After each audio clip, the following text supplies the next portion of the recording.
La conversion à l'islam du fils perturbé de Marco Pierre Witt a récemment pris l'internet d'assaut. Réputé pour son excellence culinaire, Marco Pierre Witt a travaillé dans les meilleurs restaurants du monde et est devenu le plus jeune chef à obtenir une étoile Michelin. Cependant, les choses ne se sont pas bien passées avec son fils de 28 ans. Marco Pierre Witt Jr.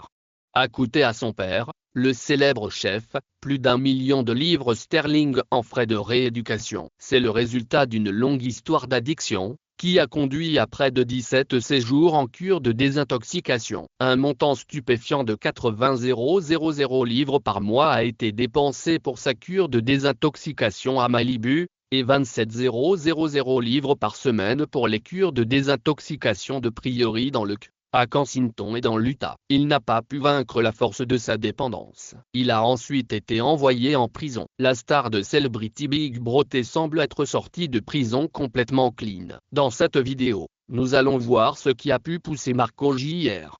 à se convertir à l'islam et comment l'islam l'a aidé à vaincre sa dépendance alors que rien d'autre n'y parvenait. Marco Pierre Witt Jr. a été libéré après avoir passé 1 an en prison pour vol à l'étalage, possession de couteaux et d'héroïne. Il a également été tenu pour responsable de crimes de haine raciale. Marco a déjà maltraité un agent de sécurité de supermarché, même s'il nie l'accusation portée contre lui en 2019. Il a été accusé d'avoir utilisé le haine la même année où il a été arrêté pour des délits liés à la drogue. Il a également été arrêté pour s'être défoncé. Il a été emmené au poste de police après avoir été accusé d'avoir brisé des vitres. Il a également comparu devant un tribunal pour ne pas avoir payé une facture dans un café. Son comportement imprudent et son désespoir ne s'arrêtent pas là. Il a vendu sa Rolex Daytona pour un seul gramme de cocaïne, qui valait 100 livres. Il l'a ensuite échangé. Il a vendu sa montre Hublot de 19 000 livres pour une once de cocaïne. Ses crimes se sont accumulés, ce qui lui a valu sa condamnation finale. Mais les choses ont pris un tournant pendant son séjour en prison. Il s'est tourné vers Allah,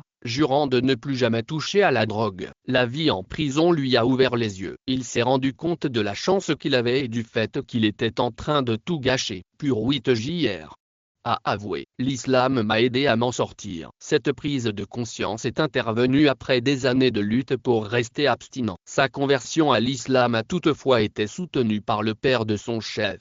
Marco a révélé qu'il priait 5 fois par jour. En prison, il a vu des codétenus prier. En outre, il les écoutait souvent parler de la communauté islamique et du Coran. C'est à ce moment-là qu'il s'est rendu compte que tout cela avait du sens. Il a ajouté qu'il a lu le Coran lui-même et que son intérêt s'est accru. Marco mentionne également que lorsqu'il priait Allah, il demandait le pardon de ses péchés, la protection et la force d'Allah, ainsi que la sécurité de sa famille. Tout cela s'est réalisé, ce qui a renforcé sa foi. En outre, Marco a raconté une expérience sincère avec ses 3 ans. Marco a exprimé sa tristesse d'avoir manqué 1 an de la vie de sa fille en prison. Il était déterminé à ne plus jamais retomber dans la drogue. L'ancien toxicomane a déclaré: « Quand j'étais en prison, j'appelais Arabella. Je lui disais toujours que j'étais au travail. Je ne l'autorisais pas à me rendre visite parce que je ne voulais pas qu'elle voie son père en prison. » Il raconte que son visage s'est illuminé lorsqu'il est sorti et qu'il l'a vu. Elle l'a serré dans ses bras. Marco Jr.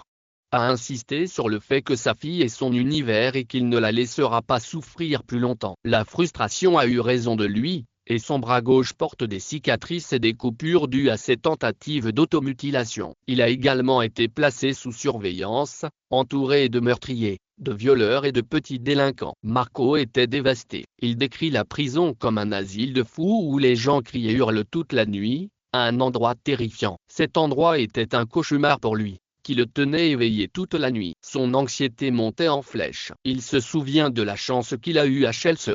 Son père faisait tout pour le rendre heureux. Il lui a pardonné et lui a donné un logement à lui à 13 ans. Il avait même une assistante personnelle qui s'occupait de ses besoins. Lorsqu'il était occupé à faire la fête à Ibiza, sa vie semblait très divertissante. Marco dit qu'il était incontrôlable à l'adolescence parce qu'il avait trop d'argent trop tôt. Il était habitué à sa bulle confortable, ce qui lui a causé de nombreuses difficultés en prison. Marco pense également que sa popularité a fait de lui une cible facile. Il était terrifié parce qu'il partageait sa cellule avec un meurtrier de 55 ans. Tous deux utilisaient des toilettes ouvertes au centre de la cellule pour faire leurs besoins. Les bagarres en prison étaient monnaie courante. Il a été battu par des gangs de détenus noirs. Une fois, il a été poignardé dans le cou et a perdu 3 dents. Il a été placé dans une cellule individuelle pour assurer sa sécurité. Marco est convaincu que son séjour en prison a changé sa vie. Il aurait passé sa vie en tant que toxicomane, à se contenter d'une nourriture de qualité. La nourriture de la prison était horrible. Il ne mangeait que des ramen aux nouilles scellées. Il a refusé de consommer du cannabis et d'autres drogues à l'intérieur de la prison. Il s'est rendu compte qu'il en avait assez. Sa culpabilité s'est aggravée lorsqu'il a empêché son père de lui rendre visite. Le soutien constant de son père l'a motivé à devenir une meilleure personne. Marco dit que le fait d'aller en prison m'a fait réaliser ce que je lui avais fait subir. Marco a ajouté qu'il allait rester sobre et rendre